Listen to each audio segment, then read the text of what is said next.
Hi friends, வணக்கம். Manniyamurugan touring talkies today proudly presents one small story. அதாவது கலியுக தர்மம்னு ஒன்று இருக்குது. என்னன்னு கேட்டிங்கன்னா தர்மம் அதர்மம். அதர்மம் தான் தர்மம். இங்கே கர்ணன்னு இருந்தான்னா அவன் என்ன பண்ணுவான், கடன் வாங்குவான். இங்கே அதே துச்சாதனன் இருந்தான்னா அவன் சேலையை கட்டி விடுவான். ஏன்னு கேட்குறீங்களா, நாடு நிலைமையும் கலியுகத்தின் எப்படி போகிறதுங்கிறத புரிஞ்சுங்க. அதாவது நல் ஒழுக்கம் போதிக்க வேண்டிய பள்ளிக்கூடங்களில் இன்றைக்கி அபாயம் காத்திருக்கிறது. ஏன்னா எந்த பள்ளிக்கூடம்லாம் நமக்கு தெரியாது. பொதுவாக சொல்கிறது பர்டிகுலராக இந்த பள்ளி அந்த பள்ளிலாம் சொல்ல, அந்த மாதிரியான நிலைமை உலகம் முழுக்க இருக்குது. ஒரு அமெரிக்காவில் பார்த்திங்கன்னா துப்பாக்கியில் சுட்டு வந்துடுறான், ஒரு 10 பேர் இறந்து போகிறான், சர்வசாதாரணமாக. அது என்னென்னு எனக்கு புரிய மாட்டேங்குது. இந்த கலியுகத்தில் எல்லாமே தர்மமே அதர்மமாகிறது, அதர்மம் தர்மமாகிறது. நீ கடனை வாங்கி ஏமாற்றினால் நீ பெரிய உஸ்தாதுன்னு சொல்லலாம். உன்னை யாரும் எதுவும் அசைக்க முடியாது அர்த்தம். அந்த காலத்தில் கடன் பெற்றார் நெஞ்சம்போல் கலங்கினான் இலங்கை வேந்தன்னு பாடியிருக்கார் கம்பர். அப்போ கடன் அப்படிங்கிறது கொடுமையான விஷயம்.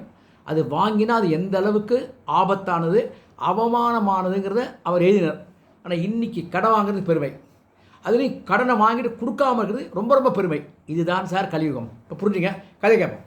அதாவது ஒரு பள்ளிக்கூடம், இந்த பள்ளிக்கூடம் எந்த ஊர் எங்கே இருக்குது எல்லாம் தெரிய வேண்டிய அவசியம் இல்லை. இந்த நாட்டிலாம் எங்கேயோ இடத்துல இருக்க வச்சுங்களேன். அந்த ஸ்கூல் ஒரு 200 வருஷம் பழமையானது. அந்த ஊரில் வேறு எந்த ஸ்கூலும் முதல்ல ஆரம்பித்தது கிடையாது. அந்த ஸ்கூலில் தான் ஃபஸ்ட்டு ஆரம்பித்தாங்க. ஃபஸ்ட் கிளாஸாக ஓடித்து. பக்கத்து கிராமத்துலேருந்து எல்லோரும் படித்தாங்க. நல்லா படித்தாங்க. கிட்டத்தட்ட அப்பயே 2000 பேர் பசங்க படித்தாங்க.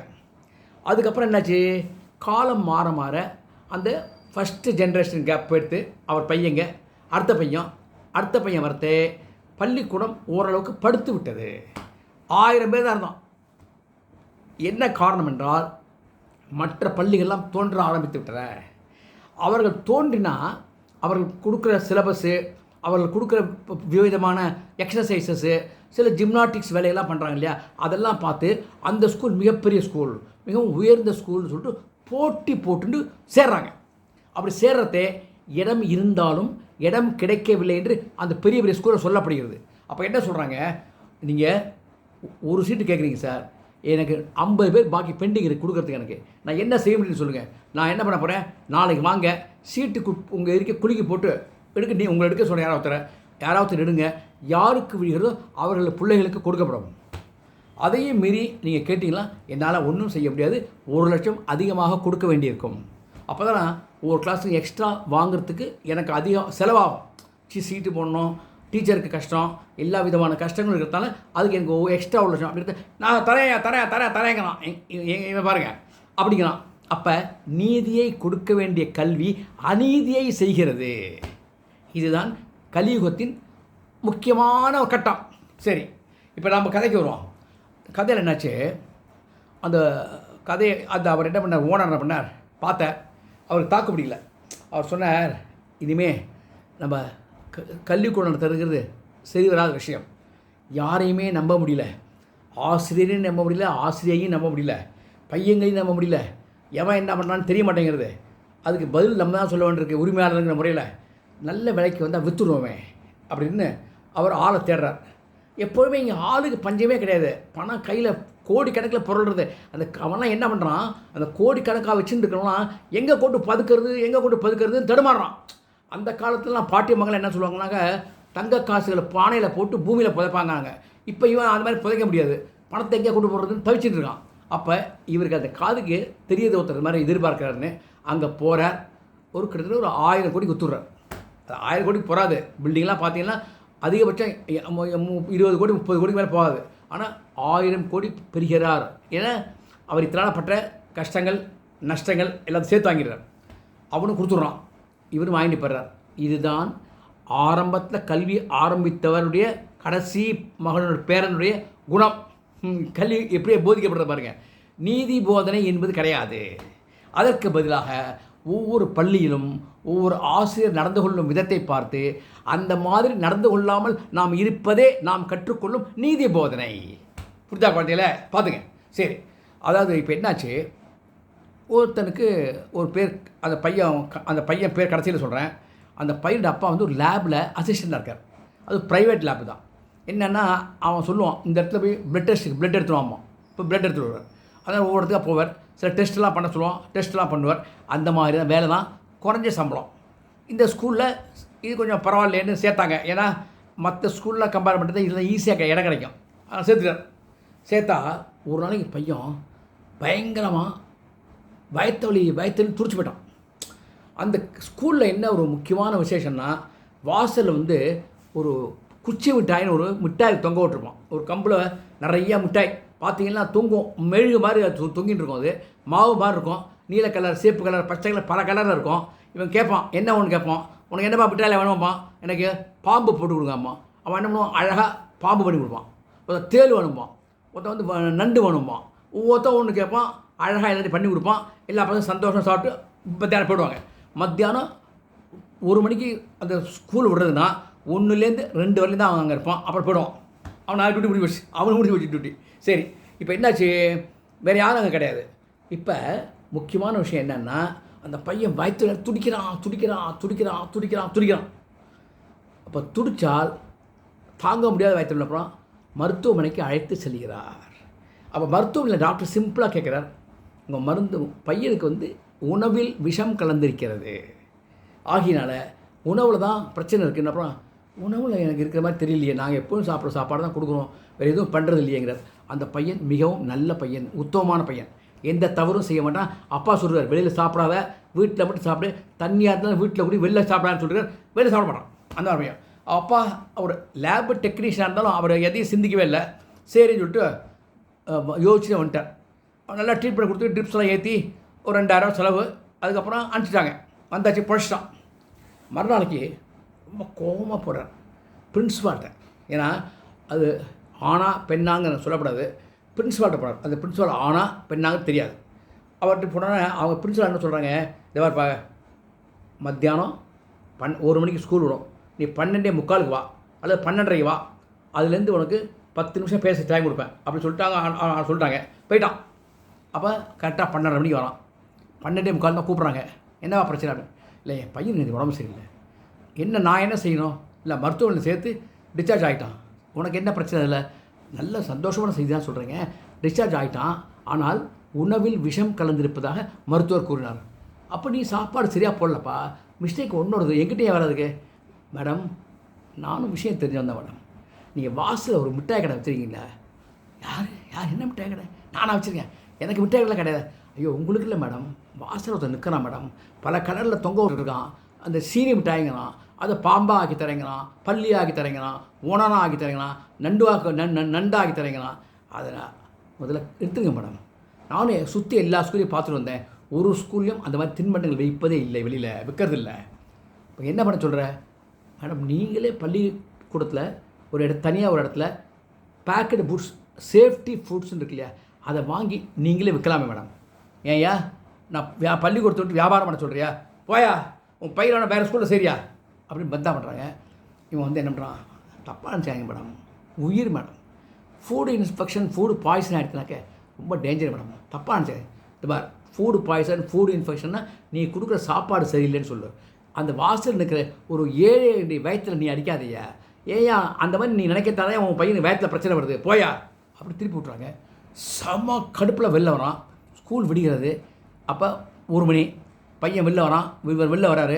வெளில வரத்தே ஒருத்த கை காலம் ஆடி இருக்கு, வலிப்பு வந்து குதிக்கிறான். எல்லோரும் பயந்து இருக்கிறாங்க. ஏன்னா அவன் வந்து பிரின்ஸிபால் பையன் 10ஆம் கிளாஸ் பையன்.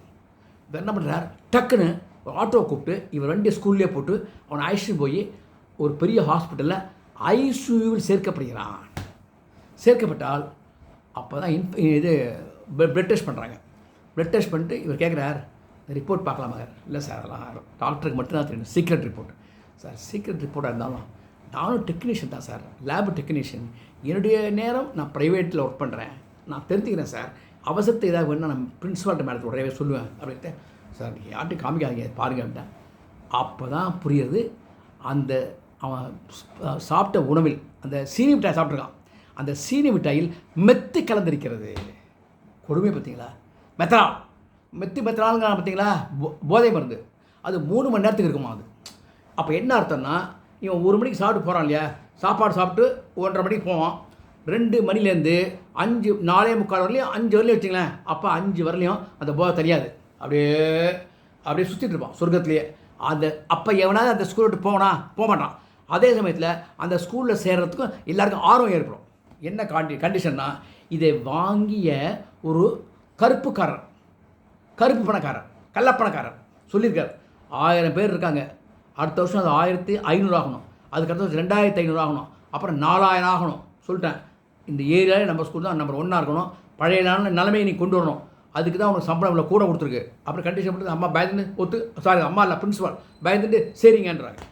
அப்போ இவர் என்ன பண்ணுறார், தன்வினை தன்னை சுடும், ஓட்டப்பம் வீட்டை சுடும் சொன்ன மாதிரி இந்த அம்மா பண்ண தப்புக்கு இந்த அம்மாவுக்கு பயத்துக்கே பையனுக்கு பயத்துக்கே அடிச்சுடுத்து கேடுன்னு சொல்லிட்டு உடனே வேகமாக என்ன பண்ணுறார், ஐஸ்வர்யா சேர்த்து விஷயத்தை சொல்கிறார். அவங்க சொல்கிறாங்க, சரி சார் பிரின்ஸிபால் பையங்கிறீங்க, நாங்கள் ட்ரிப்ஸ்லாம் ஏற்றி பார்த்துட்டு இருக்கோம், அந்த ரிப்போர்ட் நீங்கள் யார்ட்டு சொல்கிறாங்க. நான் சொல்லலைங்க, நான் நேராக போகிறேன் என் வீட்டுக்கு நான் போய் அவன் பிரின்ஸிபால் நேராக சொல்லிட்டு போகிறேன். அப்போ தான் ஒரு ஃபோனில் சொன்னால் பயப்படுவாங்க. அப்புறம் சரி போய்ட்டு வாங்க சார். நேராக போகிறார், பிரின்ஸிபால் கிளம்புற சமயம், என்னையா என்ன வேணும் உனக்கு அப்படிங்கிறார். நீங்கள் உடனே மருத்துவமனைக்கு வரீங்களா, என்னையா மருத்துவமனைக்கு, மல்டி ஸ்பெஷாலிட்டி, அங்கே எனக்கு என்ன வேலை இருக்குது, இல்லை உங்கள் ஸ்கூல் மாணவன் வந்து அட்மிஷன் சீரியஸ் கண்டிஷன் அட்மிஷன் ஆகி கிடக்கும், அதுக்கு என் பையன் ஸ்கீல் கண்டிஷன் சீரியஸாக இருக்கான்னா பையன் அப்பாட்ட சொல்ல சொல்லு, அம்மாட்ட சொல்ல சொல்லு, என்ன எதுக்கு பார்க்க வரீங்க மேடம், சொல்லாதீங்க மேடம், நீங்கள் உங்களுக்கு பொறுப்பு இருக்குது மேடம்.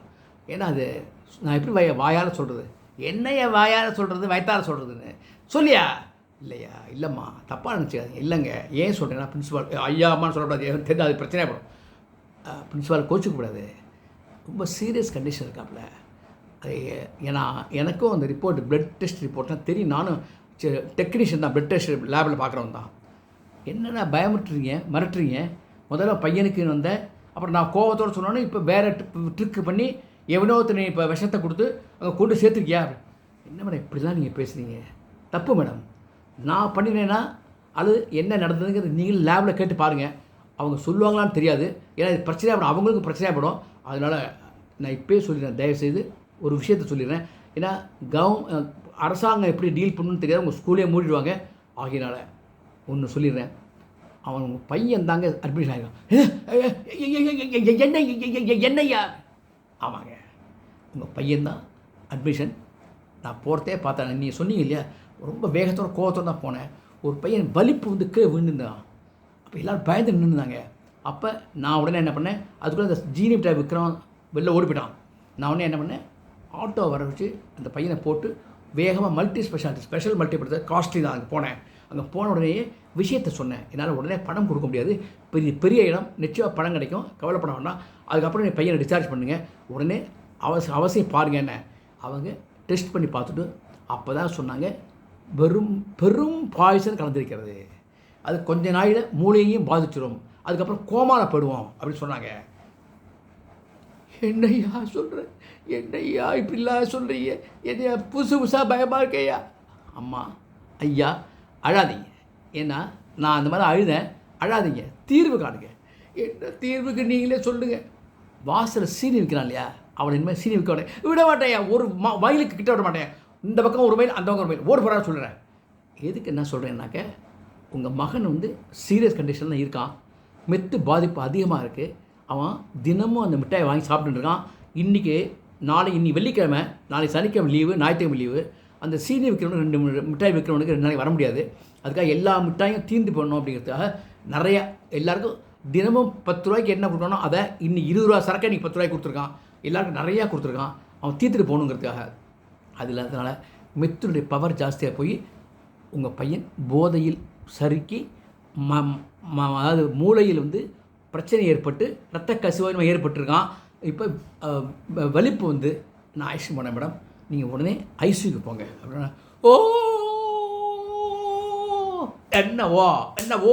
என்ன ஆனாவன ஓவா சொல்கிற, நீ பண்ணுற தப்பானே, அது என்ன காரணம்னு கேட்டிங்கன்னா அவங்க முடிவு பண்ணி வச்சுருக்காங்க. அதாவது இந்த மாதிரி 10ஆம் கிளாஸ் படிக்கிற மாணவர்களுக்கெல்லாம் போதை மருந்தை கொடுத்து அவங்கள மண்டையை மயக்கி இந்த ஸ்கூலை பற்றி ஒஸ்தியாக பேச வச்சு, இந்த ஸ்கூலுக்கு போங்கடா, சந்தோஷமாக இருக்கும்டா, எதுவும் கேட்க மாட்டாங்கடா, மற்ற ஸ்கூல் மாதிரி அடிக்கிறது, கேள்வி கேட்குறது, எழுதிட்டு வான்னு சொல்கிறது, அதெல்லாம் எதுவும் கிடையாதா, அழகாக ஆசிரியர் பாடம் நடத்துவார். நம்ம மயக்கத்தை அப்படியே நம்ம வந்து சொர்க்கத்தில் இருக்க மாதிரியே இருக்காண்டா, அது என்னமோ அந்த ஸ்கூலுடைய வாகு சொர்க்கத்தில் இருக்க மாதிரி இருக்குண்டா அப்படின்னு சொல்லுவான். கூட்டம் சேரும் என்ற நம்பிக்கையில் இந்த மாதிரி மெத்தனாலை கலக்க சொல்லி சீனி மிட்டாயை வரவழைத்து அவனை கொண்டு வந்ததே அந்த பள்ளிக்கூடத்தின் கள்ள ஓனர். கள்ள பணம் வச்சுக்கார் இல்லையா, கருப்பு பணம், அந்த ஓனர். அப்போ அதுக்கு பாதிக்கப்பட்டது சிறுவன். அந்த சிறுவனுடைய பெற்றோர் யாருன்னா இந்த பிரின்ஸிபால். அப்போ பிரின்ஸிபால் ஐயோ ஐயோ ஐயோ ஐயோ ஐயோ ஐயோ அடிச்சுக்கிறாங்க. அவன் பிரின்ஸிபாலுக்கு இவன் ஃபோன் நம்பர் கொடுத்துருக்கானே, ஃபோன் மேல் ஃபோன் வந்துருக்கு. யாருமா யார், உடனே வாங்க பிரின்ஸிபால், நீங்கள் உடனே வாங்க, என்ன நினச்சிட்ருக்கீங்க, உங்கள் பையனை பார்க்க வேண்டாமா உயிரோட, ஐயோ அந்தளவுக்கு ஆயிட்டா அப்படின்னு ஓடுறாங்க. அப்போ தான் இது வந்து இது இல்லையா, என்ன இது கலியுகம்னு சொல்கிறீங்க இல்லையா, பரித்ராணாய சாதுனாம் விநாசாய சதுஷ்கிருதாம் தர்ம சம்ஸ்தாவனார்த்தாய சம்பவாமி யுகே கிருஷ்ணர் சொல்லியிருக்கார் இல்லையா. இந்த மாதிரி கலியுகத்தில் தர்மத்தை அதர்மம் விழுங்கும்பொழுது தர்மத்தை நிலைநாட்டுவதற்காக நான் யுகந்தோறும் அவதரிப்பேன், கிருஷ்ணர் ப்ராமிஸ் இது. அப்போ கிருஷ்ணர் அவதரிச்சோடனே இப்போ சொல்கிறேன், அந்த பிரின்ஸிபாலுடைய பையன் பேர் கண்ணன். இதா கலியுகம் வாழ்க்கத்தால் அதர்மத்துக்கு பிறந்தவன் தான் கண்ணனாக இருக்கான். அதான் வேடிக்கை உங்களுக்கு. அதர்மத்துக்கு பிறந்தவன் கண்ணன் சீரியஸ் கண்டிஷன், மூச்சு வாங்குறது, இருக்கிறது, இன்னும் எத்தனை நிமிஷம் இருப்போம் அப்படிங்கிற அளவுக்கு நிலமை முத்தி போயிடுது. ஓன்னு கத்துறாங்க, பரண்டு ஆடுறாங்க. அப்போ இந்த மாதிரிலாம் இங்கே செய்யக்கூடாது, இது மல்டி ஸ்பெஷாலிட்டி ஹாஸ்பிட்டல், நீங்களும் பிரின்ஸிபாலாக இருக்கீங்க, இந்த மாதிரி மேனேஜ் இல்லாமல் செய்கிறீங்களே, இல்லைங்க பெரிய தப்பு நடந்து போச்சுங்க. இந்த மாதிரி ஒருத்தர் என்கிட்ட கேட்டார், அவர் பையனுக்கு இந்த மாதிரி ஆயிடுத்துனாரு. நான் ரொம்ப அலட்சியப்படுத்தி அவமானப்படுத்தி அவர் திட்டி விரட்டுறாங்க. கடைசியாக அவர் தான் என் மகனை வலிப்பு வந்து அவன் பாதிக்கப்பட்ட போது அவனை ஆட்டோவில் வந்து ஐசியூலையும் சேர்த்து இப்போ ஐசியூவில் மோசமான கண்டிஷன் இருக்கான். பிழைப்பானா இல்லையாங்கிறது இந்த 2 நாள் தெரியுங்கிறீங்க, தெரிஞ்சாலும் மூளை பாதிப்பு ஏற்பட்டு கோமாவில் போனாங்கிறதையும் சொல்கிறேன்ருக்கீங்க. அப்படிங்கிறதே நான் உயிரோடு இருக்கணுமா? நான் பண்ண தப்புக்கு நான் எவ்வளோ பாவத்தை பண்ணியிருக்கேன், அதுக்கு நான் இருக்கணுமா உயிரோட? என் மகனை பறிகொடுத்து விட்டு நான் உயிரோடு இருக்கணுமா அப்படின்ட்டு இவன் சொல்கிறான். இந்த பையன் இவர் அப்பா இவர் சொல்கிறார், இந்த பக்கத்தில் வந்தாலே இவர் சொல்கிறார், அப்படி நினைக்காதீங்க, தன்னம்பிக்கையாக இருங்க. நீங்கள் செய்ய வேண்டியது ஒழுக்கத்தை போதிக்க வேண்டும். அந்த காலத்தில் நீதி போதனைன்னு இருந்தது, நீதிகளை சொல்லிக் கொடுத்தாங்க. இந்த காலத்தில் நீதி போதனைங்கிறது கிளாஸே கிடையாது, எல்லாமே அநீதிகள் தான் இப்போ நீதியாக இருக்குது. பள்ளிக்கூடத்தில் போயிட்டு வர ஒவ்வொரு பெண்களுக்குமே எந்த அளவுக்கு சேஃப்டி இருக்குங்கிறத செக் பண்ண வேண்டியிருக்கு. அந்த மாதிரி பெற்றோர்கள் நெடுங்கிறாங்க. அதுதான் இந்த காலத்துடைய கலியுகத்துடைய கல்விக்கான அடையாளம்னு தெரிஞ்சு போச்சு. ஒரு மிலிட்ரிக்காரன் கூட சண்டை போட மாட்டேங்கிறான், ஆனால் ஸ்கூலில் தினமும் வேறு மாதிரியான ஃபைட்டிங் நடந்துட்டுருக்கு. தப்பாக நினச்சிக்காதீங்க, திருப்பி சொல்கிறேன் என்னென்னு, உங்கள் மகன் நிச்சயமாக பிழைத்து எழுவதற்கு நான் என் இறைவனை பிரார்த்திக்கின்றேன் அப்படிங்கிறத. அப்போ தான் கண்ணே தண்ணி கொட்டுறது அப்படியே கண்ணை திறக்கலாம். அம்மா ஐயா, ஏன்னா அம்மா ஐயா அந்த வாயில் வந்துடுறது. பிரின்ஸிபால் உங்கள் பையன் கண்ணை திறந்துட்டான் அப்படிங்கிறத. ஏண்டா தம்பி இப்படி பண்ண நான் கேட்டா என்கிட்ட நீ கேட்டா நான் ஏதாவது விலையூர்ந்து வாங்கி கொடுத்துருப்பேன்டா. ஏடா இதை போய் சாப்பிட்டேன் அப்படிங்கிறது. தினமும் எல்லாரும் சாப்பிட்றான், நானும் சாப்பிட்டேன், இன்றைக்கி கொஞ்சம் கூட கொடுத்தாருன்னு சந்தோஷமாக சாப்பிட்டேன். மண்டை என்ன பண்ணிட்டு கைகாலெலாம் இழுத்துது, எனக்கு ஒன்றும் புரியல. யாரோ கொண்டு சேர்த்துருக்காங்க, புண்ணியமானவர், அவர் தான் கண்ணன், இந்த கிருஷ்ணன் சொல்லுவாங்க இல்லையா பகவத்கீதை, அந்த கிருஷ்ணன் போல இருக்குது, என்னை காப்பாற்றிட்டார் அப்படின்னு ஓன்னு ஆடுறான். இந்த அம்மா ஓன்னு ஆடுறாங்க. சரி ஆடுறாங்க. இவன் என்ன பண்ணுறான், தம்பி கவலைப்படாதப்பா, உனக்கு எல்லாம் சரியாக போடும். இப்போ கண்ணை முடிச்சிட்ட பற்றியா, உன் பேர் கண்ணன், உங்கள்கிட்டே கண்ணன் இருக்கார், கண்ணன் கைவிடுவாரா? கைவிட மாட்டார், கவலைப்படாத. நீ உணர்ந்து கொண்டால், தவறை திருத்தி கொண்டால், பள்ளி நிர்வாகம் நல்லபடியாக இயங்கினால், கள்ளப்பணக்காரன் நல்லபடியாக பள்ளியை நடத்தினால் எல்லாமே சரியாயிடும் அப்படின்ட்டு பிரின்சிபால் சொல்கிறாங்க. நாளைக்கே இந்த பள்ளியிலேருந்து ராஜினாமா கருத்தை கொடுத்து நான் போயிடுறேன். இந்த பள்ளி மேலே இவர் ஓனர் திருந்த மாட்டார், பேராசை பிடித்தவர், கள்ளப்பணத்தை சேர்க்கிறவர், எனக்கு வேண்டாம் அப்படிங்கிறத. அந்த கள்ளப்பணக்காரர் அங்கேருந்து வரார். அம்மா பிரின்சிபாலா, உங்கள் பையனுக்கு இந்த மாதிரி ஆயிடுத்துன்னு கேள்விப்பட்டேன். ஆஹா, வினை விதைத்தவன் வினை அறுப்பான், விதை விதைத்தவன் விதை அறுப்பான்ங்கிற மாதிரி நம்ம வினையை விதைச்சோம், அது நமக்கே சேர்ந்துட்டேன்னு ஓன்னு அவர் வருத்தப்பட்டு இனிமேல் நிர்வாகம் நல்லபடியாக இயங்கவும், நீதி போதனை நடத்தவும், தர்மம் செழிக்கவும், நான் வந்து உறுதிமொழி ஏற்கிறேன்னு பள்ளிக்கூடத்தில் சொல்கிறார். பையன் ஏந்து உட்காந்துறான். ஏன்னா மரியாதை. அந்த ஓனர் வந்து பள்ளி ஓனர் வந்து இல்லையா டக்கு ஏந்து உட்காந்துறான். அப்போ டாக்டர்ஸ்லாம் கை தட்டுறாங்க. இவனே லேப் டெக்னீஷியன் கை தட்டுறான். ஏன்னா இந்த மாதிரி அதிர்ச்சியில் தான் மூளை வேலை செய்யும். டக்கு ஏந்து நின்றுறான், உட்காந்துடுறான். அப்போ பிரின்சிபால் சந்தோஷம் தாங்கலை, கட்டி பிடிச்சிக்கிறாங்க. அவனு கட்டி பிடிச்சிக்கிறான். கொஞ்ச நாளில் நார்மலுக்கு வரக்கூடிய அளவுக்கு அவனை ட்ரிப் சேர்த்தி உடம்புல தெம்பு கொடுத்து வயத்தில் உள்ள இந்த கசடு அசடு இந்த மெத்தினுடைய சில பிரச்சனைலாம் இருக்கு இல்லையா எல்லாத்தையும் கிளியர் பண்ணி அவனை தெம்போடு அனுப்புகிறார்கள். அது வரலையும் லேப் டெக்னீஷியன் பக்கத்துலேயே இருந்து உதவி செய்கிறான். அப்போ தான் அந்த அம்மா சொல்கிறாங்க, காலில் விடுறாங்க. நான் அம்மானே சொல்லிட்டேன், பரவாயில்ல விடுங்க. காலில் விடுறாங்க. ஐயோ என்னம்மா என்னம்மா என்னம்மா என்னம்மா, நான் பெரிய தப்பு பண்ணிட்டேங்க. பணம் காசு சம்பாதிக்கலாங்க, பையனை சம்பாதிக்க முடியுமா? இன்னொரு பையன் சம்பாதிச்சா கூட இந்த மாதிரி பையனை திருப்பி கிடைப்பானா? நான் மிகப்பெரிய தப்பு பண்ணிட்டேங்க பணத்துக்காக. நீங்கள் உண்மையை சொல்கிற போது கூட உங்களை திட்டி வெட்டின வழியே உங்கள் பையனுக்கு உயிருக்கு நான் விலை பேசலைங்க. ஆனால் இந்த பள்ளிக்கூடத்துக்கு நல்லபடியாக நடக்கணும், ஆள் சேர்க்கணுங்கிறதுக்கு என்னெல்லாம் முயற்சி செய்யணுமோ அநாகரிய அந்த தப்பான அதர்ம முயற்சிகள் தான் நான் பண்ணினேன். அதுக்கான பலனை நான் அனுபவித்து விட்டேன். மன்னிச்சுக்கோ இறைவா மன்னிச்சுக்கோ அப்படின்னு திருப்பி அழுத அவன் காலை தொட்டு கும்பிட்றாங்க. இதோடு கதை முடிந்தது. பரித்திராணாய சாதுனாம் விநாசாய சதுஷ்கிருதம் தர்ம சம்ஸ்தாபனாயத்தாய சம்பவாமி யுகே யுகே. இதை புரிந்து கொண்டு தீயவர்கள் திருந்த வேண்டும் என்று கேட்டுக்கொண்டு கடையை முடித்துக்கொள்கிறேன். ஓகே, பாய்.